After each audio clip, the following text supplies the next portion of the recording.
Assalamualaikum warahmatullahi wabarakatuh. Perkenalkan, nama saya Devi Nurmawati, mahasiswi jurusan Teknik Lingkungan Fakultas Teknik Universitas Tanjung Pura. Yang terhormat, dosen pembimbing pertama saya, Ibu Dr. Heni Herawati, STMT.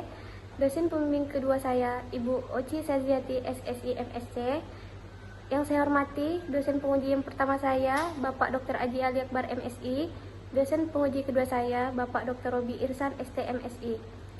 Pertama-tama, saya ingin mengucapkan puji dan syukur atas kehadirat Allah SWT karena pada kesempatan kali ini saya dapat melakukan seminar proposal penelitian saya yang berjudul Daya Dukung Lingkungan Berdasarkan Ketersediaan Air dan Produktivitas Lahan di Kecamatan Putusibau Utara, Kabupaten Kapuas Hulu.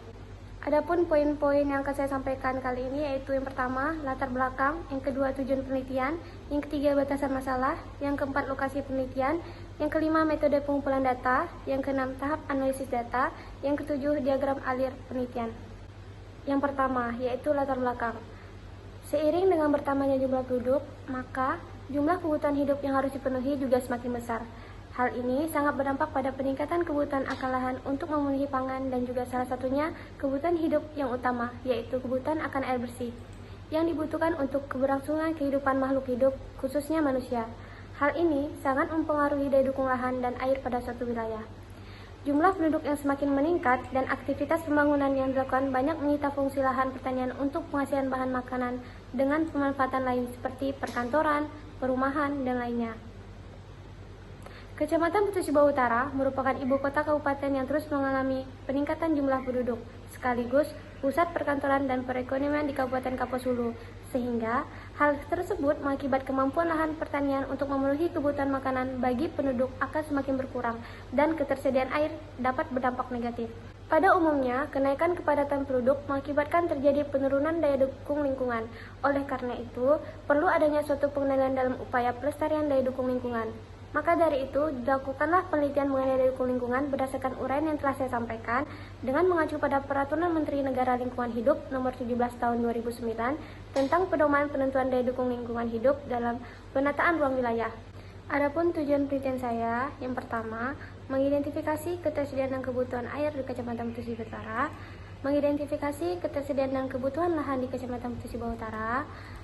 Yang ketiga, menganalisis daya dukung air berdasarkan ketersediaan dan kebutuhan air di Kecamatan Putusibau Utara. Yang keempat, menganalisis daya dukung lahan berdasarkan ketersediaan dan kebutuhan lahan di Kecamatan Putusibau Utara. Adapun batasan masalah pada penelitian saya, yaitu yang pertama, lokasi penelitian ini berada di Kecamatan Putusibau Utara, Kabupaten Kapuas Hulu, Provinsi Kalimantan Barat. Yang kedua, perhitungan daya dukung air dan daya dukung lahan di Kecamatan Putusibau Utara dengan perhitungan ketersediaan air dan kebutuhan air dan lahan yang mengacu pada Peraturan Menteri Negara Lingkungan Hidup Nomor 17 Tahun 2009 tentang pedoman penentuan daya dukung lingkungan hidup dalam penataan ruang wilayah. Yang ketiga, komoditi yang saya gunakan yaitu data pertanian, perkebunan, dan peternakan. Lokasi penelitian saya yaitu terletak di Kecamatan Putusibau Utara, Kabupaten Kapuas Hulu, Provinsi Kalimantan Barat. Kecamatan Putusibau Utara ini memiliki luas 4.122 km persegi, kemudian memiliki 2 kelurahan yaitu Putusibau Kota dan Hilir Kantor, serta memiliki 17 desa, dapat dilihat pada peta di sebelahnya. Metode pengumpulan data itu terdapat dua, yaitu data primer dan data sekunder. Yang pertama, data primer. Pengambilan data primer pada penelitian ini berupa wawancara, yang dimana ingin menanyakan setiap harga komoditi yang ada di lokasi penelitian. Kemudian data sekunder, yang pertama, data penduduk Kecamatan Putusibau Utara didapatkan di kantor Kecamatan Putusibau Utara. Yang kedua, luas lahan Kecamatan Putusibau Utara didapatkan di kantor desa yang ada di Kecamatan Putusibau Utara. Yang ketiga, data curah hujan didapatkan di BMKG Putusibau, Kabupaten Kapuas Hulu. Yang keempat, data pertanian, perkebunan, dan peternakan didapatkan di kantor desa yang ada di Kecamatan Putusibau Utara. Yang kelima, peta administrasi Kecamatan Putusibau Utara didapatkan di Badan Perencanaan Pembangunan Daerah Kabupaten Kapuas Hulu. Tahap analisis data pada penelitian saya, yang pertama, proyeksi penduduk. Yang kedua, analisis ketersediaan lahan dan kebutuhan lahan. Yang ketiga, analisis ketersediaan air dan kebutuhan air. Yang keempat, penentuan status daya dukung lahan. Yang kelima, penentuan status daya dukung air. Proyeksi penduduk. Untuk memprediksi jumlah penduduk tahun perencanaan, yang dimana di sini saya akan merencanakan 10 tahun ke depan dengan menggunakan 3 metode di bawah ini. Tiga metode ini yang dipilih yaitu yang memiliki standar deviasi terkecil. Yang pertama itu ada metode aritmatika, PN sama dengan PO tambah R dalam kurung DN kurung.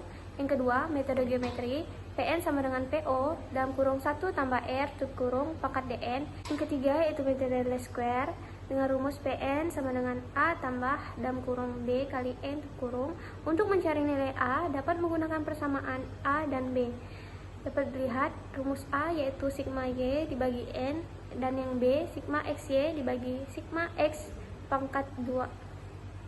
Dapat dilihat pada samping kanannya, yaitu terdapat keterangan dari rumus tersebut. Perhitungan ketersediaan air dan kebutuhan air. Yang pertama, rumus ketersediaan air. C sama dengan sigma dalam kurung CI kali AI tutup kurung dibagi sigma AI. Kemudian R sama dengan sigma RI dibagi M. Kemudian SA sama dengan 10 kali C kali R kali A. Dapat dilihat keterangan di bawahnya. Yang kedua, rumus kebutuhan air, yang dimana total kebutuhan air sama dengan N dikali KHLA. Dapat dilihat di bawah untuk keterangannya. Perhitungan ketersediaan lahan dan kebutuhan lahan. Yang pertama, rumus ketersediaan lahan. SL sama dengan sigma dalam kurung PI kali HI itu kurung dibagi HB dikali 1 dibagi PT VB. Dapat dilihat keterangan di bawahnya. Kemudian yang kedua, rumus kebutuhan lahan. Total kebutuhan lahan sama dengan N kali KHLL. Dapat dilihat keterangan di bawahnya. Analisis daya dukung air dan daya dukung lahan. Dapat dilihat yang pertama, analisis status daya dukung air. Di sini ingin mengetahui status daya dukung air, yang dimana dilihat dari perbandingan antara ketersediaan air dan kebutuhan air. Bila ketersediaan air lebih besar dari kebutuhan air, maka daya dukung air dinyatakan surplus. Dan apabila ketersediaan air lebih kecil dari kebutuhan air, maka daya dukung air dinyatakan defisit atau terlampaui. Dapat dilihat keterangan di bawahnya. Kemudian analisis status daya dukung lahan. Status daya dukung lahan diperoleh dari perbandingan antara ketersediaan lahan dan kebutuhan lahan. Apabila ketersediaan lahan lebih besar dari kebutuhan lahan, maka daya dukung lahan dinyatakan surplus. Dan apabila ketersediaan lahan lebih kecil dari kebutuhan lahan, maka daya dukung lahan dinyatakan defisit atau terlampaui. Dapat dilihat keterangan di bawahnya. Yang terakhir yaitu ada interpretasi peta. Di sini saya menggunakan software ArcGIS tipe 10.3, di mana software berbasis Geographic Information System atau GIS. Pada penelitian ini, hasil perhitungan analisis surplus dan defisitnya akan dimasukkan ke dalam atribut table pada software ArcGIS tipe 10.3 ini sesuai dengan data-data setiap desa pada lokasi penelitian yang ada di Kecamatan Tusua Utara. Ini adalah diagram alir penelitian saya. Baik, cukup sekian presentasi saya. Kurang lebihnya saya mohon maaf. Saya tutup. Assalamualaikum warahmatullahi wabarakatuh.